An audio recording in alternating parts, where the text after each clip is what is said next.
தனிநபர், ஒரு ஆளுநர் முடிவு செய்ய முடியாது. மக்கள் வாக்களித்திருக்கிறார்கள். அந்த வாக்களிப்பின் அடிப்படையில் இந்த கட்சிகளுக்கு இவ்வளவு விகிதத்தில் வாக்குகள் கிடைத்திருக்கின்றன, சட்டமன்ற உறுப்பினர்கள் கிடைத்திருக்கிறார்கள். அவர்கள் பெரும்பான்மையோ அல்லது பெரும்பான்மை தவறுகிறார்கள் என்றாலோ அதை சட்டமன்றத்தில் நிரூபிக்கட்டும், மக்கள் மன்றத்தில் அது நிரூபிக்கப்படட்டும். அதை அப்படியான ஒன்றை தான் நம்ம முன்வைக்கிறோம்.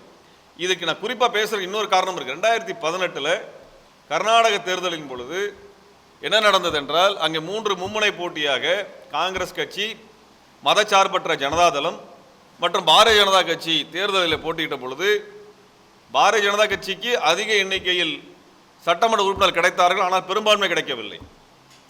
இரண்டாவதாக காங்கிரஸ் கட்சி இருந்தது, மூன்றாவதாக மதச்சார்பற்ற ஜனதாதளம் இருந்தது. அந்த இடத்துல காங்கிரஸ் கட்சி மதச்சார்பற்ற ஜனதாதளத்துக்கு ஆதரவு தெரிவிப்பதாக அறிவித்து ஒரு பெரும்பான்மை கணக்கை முன்னிறுத்தினார்கள். ஆக சர்க்காரியா கமிஷன்லேருந்து, பூஞ்சி கமிஷன்லேருந்து, கமிஷன் ஆஃப் கவர்னன்ஸ்லேருந்து சொல்லப்பட்ட உச்சநீதிமன்றத்தினுடைய தீர்ப்பின் அடிப்படையில் பார்த்தால் மதச்சார்பற்ற ஜனதாதளத்திற்கு, கூட்டணிக்கு ஆட்சி அமைக்கின்ற அதிகாரத்தை கொடுத்திருக்க வேண்டும்.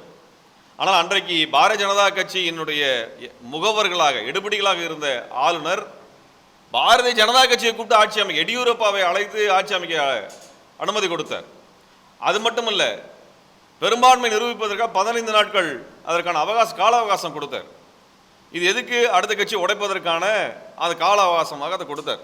உடனடியாக உச்சநீதிமன்றம் சென்ற பொழுது அந்த 15 நாள் என்பது ஒரே நாளாக குறைக்கப்பட்டது. ஒரே நாளில் நீங்கள் நிரூபிக்க, ஒரு நாள் தான் உங்களுக்கு அவகாசம் நிரூபிக்க வேண்டும் உச்சநீதிமன்றம் சொல்லிச்சு. இது ஆளுநர் அதிகாரத்தின் மீது உச்சநீதிமன்றம் வைத்த என்ன சொல்றது, கடுமையான ஒரு விமர்சனம்.